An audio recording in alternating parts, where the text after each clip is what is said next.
padre no me quiere ni un minuto al mes. Tu madre te prohíbe la palabra Andrés. No hay flores para ella o vino para él. Y no hay cara que ponga que le siente bien.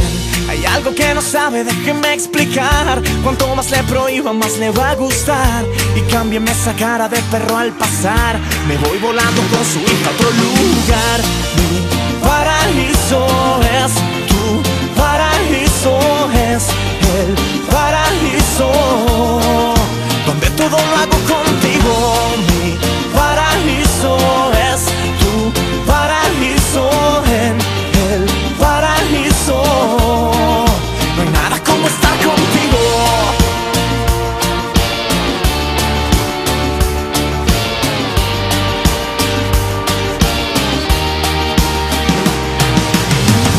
Perdone que le diga que no puedo estar sin besar a su hija ni un segundo más. La boca se me seca y todo me va mal. Me pierdo entre la gente y no encuentro el compás.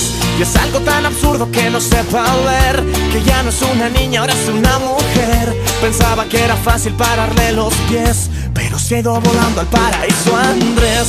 Mi paraíso es tu paraíso, es el paraíso donde todo lo hago contigo. Mi paraíso es tu paraíso, en el paraíso no hay nada como estar contigo.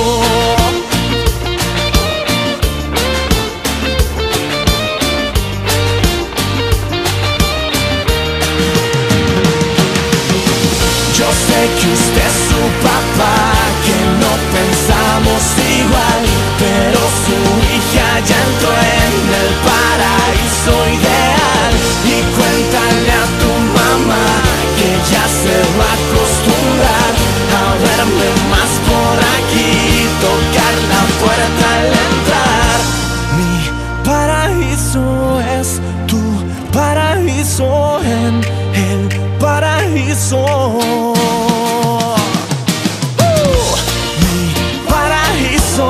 Es tu paraíso, en el paraíso no hay nada como estar contigo. Si usted no entiende mis formas, sáltese un poco las normas. Ni a mí ni a nadie le importa. Este es el paraíso Andrés, y si no encuentra manera de respirar, no se muera. Su hija vuela en primera. Destino paraíso Andrés.